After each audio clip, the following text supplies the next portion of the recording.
नमस्कार दोस्तों, स्वागत है आप सबका अपने चैनल पे। सभी श्रोताओं का बहुत बहुत स्वागत है। कार्तिक मास की कृष्ण पक्ष की चतुर्थी तिथि को करवा चौथ का त्योहार मनाया जाता है।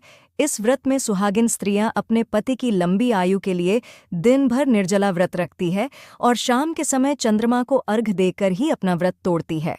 करवा चौथ का व्रत रखने वाली सभी महिलाओं को करवा चौथ के व्रत की कथा अवश्य सुननी चाहिए।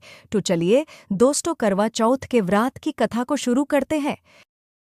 प्राचीन समय की बात है। एक नगर में एक साहूकार के 7 पुत्र और एक पुत्री थी, जिसका नाम था वीरवती। वीरवती अपने भाइयों की अकेली और सबसे प्यारी बहन थी। विवाह के बाद वीरवती ने पहला करवा चौथ का व्रत रखा।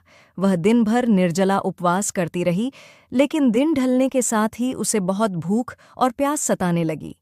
वीरवती के भाइयों से उसकी यह हालत देखी नहीं गई और उन्होंने उसे व्रत तोड़ने के लिए मनाने का निर्णय लिया।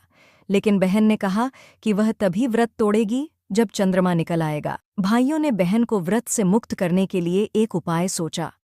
उन्होंने पीपल के पेड़ की आड़ में एक छलनी के पीछे दीप जलाकर ऐसा दृश्य तैयार किया जैसे चंद्रमा निकल आया हो।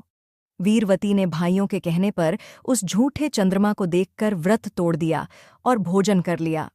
लेकिन व्रत तोड़ते ही उसे अपने पति के मृत्यु की सूचना मिली। यह सुनकर वीरवती का मन बहुत दुखी हो गया। वह रोते रोते अपने पति के पास पहुंची और पति के मृत शरीर को देखकर विलाप करने लगी।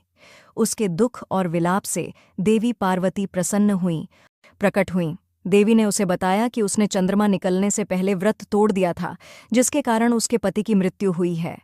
देवी पार्वती ने वीरवती को सच्चे मन से पुनः करवा चौथ का व्रत करने का निर्देश दिया। वीरवती ने देवी पार्वती की बात मानकर पूरे विधि विधान से पुनः व्रत किया। उसकी श्रद्धा और भक्ति से देवी पार्वती ने प्रसन्न होकर उसके पति को जीवनदान दिया। इस प्रकार करवा चौथ के व्रत से वीरवती को अपने पति का जीवन वापस मिल गया।